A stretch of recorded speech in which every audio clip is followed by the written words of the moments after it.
What's up? It's your girl Raven, the Blazing Eurasia, representing Brooklyn Bodega and the 5th annual Brooklyn Hiphop Festival. And I'm here with the one and only host extraordinaire, my idol. Yes. Uncle Ralph McDaniels in the place.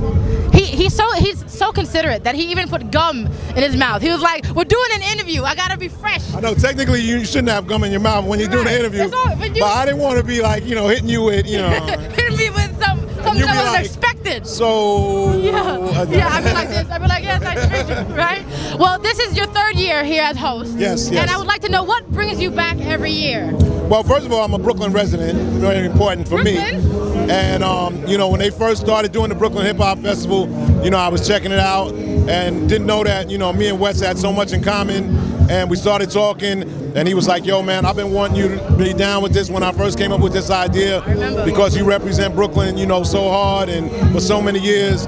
And then it's important for me, a guy who's been around, an OG kind of in this whole game, to be aware of exactly what's going on with these young artists that are out here, man. They represent, not just the hip-hop, commercial hip-hop, but they represent the true essence of how it kind of started, too. And that hip-hop is a culture, not only the music. It's not just rap. Yeah, exactly. I mean, because I know, like I said, you're host extraordinaire. Have you ever spit a bar or two? Have you ever rhymed before? Maybe? See, I put the gum in my mouth, and now she's reaching on me. I was trying to get him to do never spit. But I did little ad-libs, like, hey. Like hip-hop karaoke type thing? Exactly. That's what we do. That's what we do. I love the hip-hop karaoke. I do. So, I mean, how exciting is it? We always talk about all these hip-hop events, period. You got the bigger ones like Rock the Bells, Summer Jam, everything, but this is the only hip-hop event that's in the boroughs of New York. Yeah. How do you think that affects the artist being here, or even you as a host? I mean, I got to believe if I was an artist, man, I would want to be part of this from if you're not a part of this, 2009, 2010, you need to start working on it in 2009 and get a part of this, because these are your peers and these are the people that make, you who you are. Exactly. You got to start regionally, and then you take it across the world. Right. And I mean, being our host this year, once again, I mean, how do you charm everyone? I'm trying to learn from you.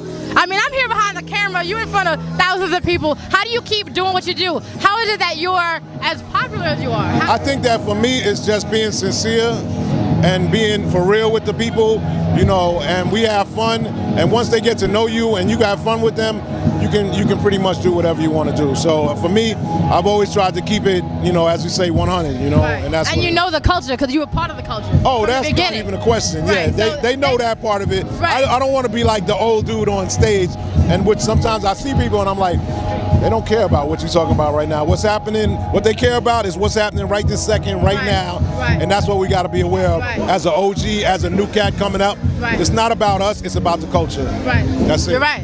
And I mean, the lineup, right? The crazy lineup. Who are you? I mean, everybody. Well, my dog Styles P. I know, right? He's on the show. Yeah, I spoke to him last week. Exactly. And we were talking about how the last time I interviewed him was 7 years ago. He was like, "Yo, Raven, can we cut it shorter than that? Does it have to be 7 years every time?" So who are you excited to see perform today, or even chill with? Well, I'd say Styles P, and of course, Pharoah Monch. Been a fan of his since back in the the early days, before he was doing his own thing.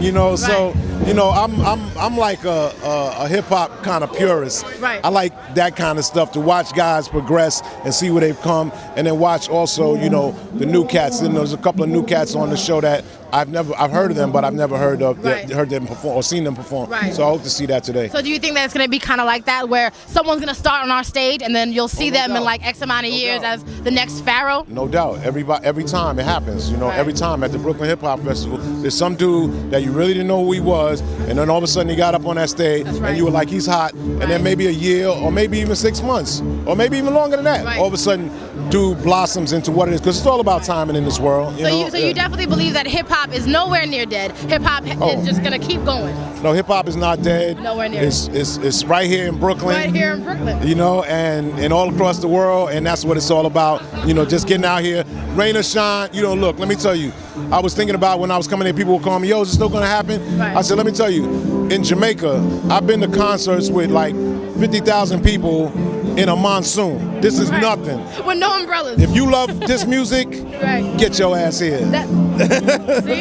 My idol right here. This is my idol. Thank you so much, Ralph. Thank you. And I'm going to be watching you. I'll be back here, but I'll be like, yo, hold up. No doubt. Ralph is up there. So thank you so much. Once again, to Go Raven repping Brooklyn Hiphop Festival, the 5th annual one. Uncle Ralph McDaniels, my idol. I'm going to try to go get a picture with him real quick before he leaves. I love that man. Once again, you Go Raven. I'll be back in 2 minutes. Peace.